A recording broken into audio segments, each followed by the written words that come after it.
Hey everybody, this is Your Source, and we're here once again in Montreal with Alex from Lacroix Board. Hopefully I've kind of learned how to pronounce that a little bit more French. You pronounce it the way you want. Okay. Lacroix, Lacroix. Yeah, I'm sure you've heard them all. Yeah, we've heard them all. Now, I'm actually here not just to say hello, but to pick up another one of these guys, another board from you. Okay, well I have a few questions for you. We were hoping you could answer. Sure.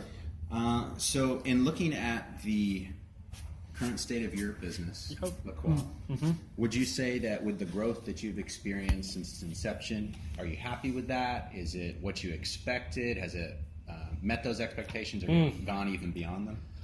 No, I'd say it went way more quickly than I would have anticipated. This was supposed to be like a very side business. Right. Wasn't expecting to be ditching my full-time lawyer gig, so that happened. And now we're having we've set a like the last time you came, sales really ramped up after that, and it became completely undoable to manage the business out of my basement. The start, I guess. Kind of ramped up because of necessity and demand. Yeah, absolutely. So the full of August was really hard. Doing everything out of my basement, and it was like the kids' toys were completely out of the way, and it was like full Lacroix headquarters, I guess, and it just didn't, we were so focused on delivering that just said, let's look at a place in September. And we looked at this place, and in 2 days we were just, all right, let's just take it, let's go. I'm sure your family is happy Oh about yeah, their basement factory. for sure. Thinking about production, how many boards would you estimate you've already built, sent out, or that you're in the process of building now? Yeah. Well, so I'm going to give you a non-answer for that because we're not super comfortable talking about specific numbers, but I'd just say that we're now discussing with distributors in Germany and UK that are going to buy like 50 boards at a time. Wow. And we're able to have some firm commitments as to our delivery dates. Wow. So yeah, we're at a point where we're kind of past the waiting for ones, we've had enough sales from individual customers to like ramp up production.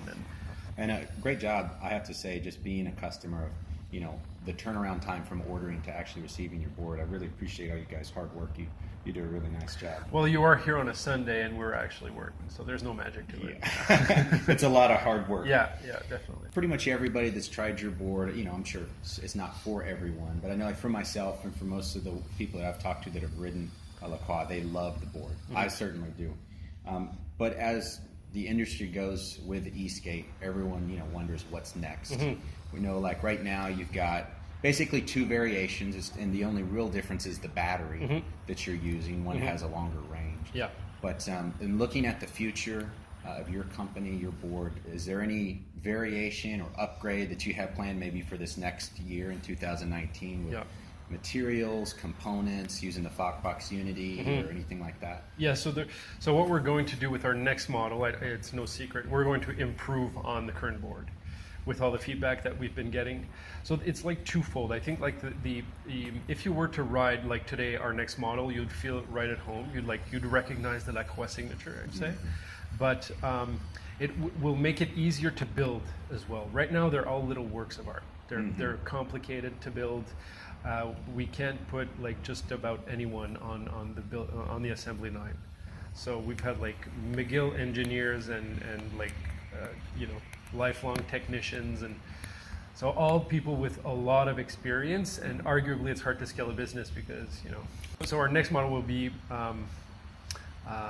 easier to build on one point. The counterpoint to that is also that we're going to be doing a lot of improvements in terms of weight. You want to put a bigger battery, it's no secret. A bigger battery, and that there's just no way to shed weight off the battery, so you need to shed weight everywhere else. Yeah. So that's really what and without compromising safety and durability. So you're looking really into premium materials. Like maybe titanium. But like, exactly, titanium. Yeah. No, because the next board, I mean, it won't be cheaper. Titanium costs is there's a reason why nobody uses it, right? Yeah. It is so expensive. So to be able to sell a product where you're basically reducing your margins because of this very, very premium material, you need to have like a high quantity and have like a very well honed assembly. So that's kind of where we're getting, but we won't. We're arguably our margin will be smaller. We're just going to be having more volume, hopefully, with the next model. Yeah. But per sale, per board, we're actually going to probably make less money than. Yeah. And even right now, it's not. It's a numbers game. Because if you tried right now to build our board. Yourself as a because it's like a DIY platform, right? Like there are fog boxes, and we're going to use the Unity. It did come out when it'd been tested and extensively tested, I would say. Once you try to build a board just like the one that you have, it's like 2,200 just in parts. So, and that's for one single unit. So the only way really to like make a business out of it is to start. Well, that's what we did. Start slow and kind of take the hit, and then volume grows, and that's when the business becomes more interesting. Building them is and will remain extremely expensive. Yeah. Well, Alex, I know you got your board, two different versions of it, and you guys have some stickers, right? But some people were asking, is there going to be any apparel, t-shirts, hoodies, stuff like that? Yeah, definitely. Definitely. It doesn't like feel right for us at the moment to be putting some energy into like side projects, I would call them, when like people are still waiting for their boards. Yeah.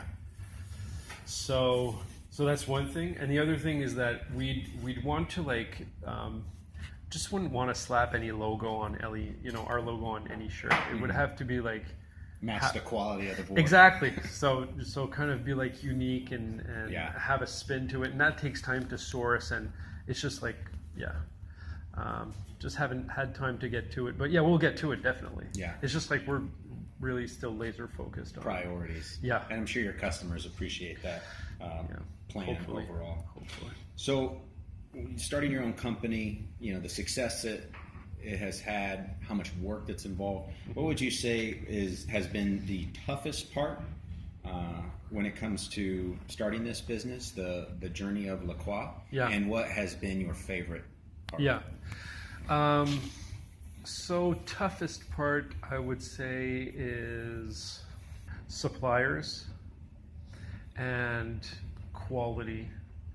Like, we put aside so much of the products that we receive because we don't deem them to the quality that we want in our boards. So any blemish, and we've had to ship some boards with like minimal blemishes just because we don't have any more parts, right? So we're like, all right, but ideally, like every single board just leaves perfectly, and that's been difficult. So that I'd say is difficult part. And what I appreciate the most about it is definitely, working with a team, working with GF, that's been super fun, and Charles, and my dad works here too. He helps out, so that's been really fun. Got like a family business. Yeah, absolutely. And the feedback from customers, like having people just write to me and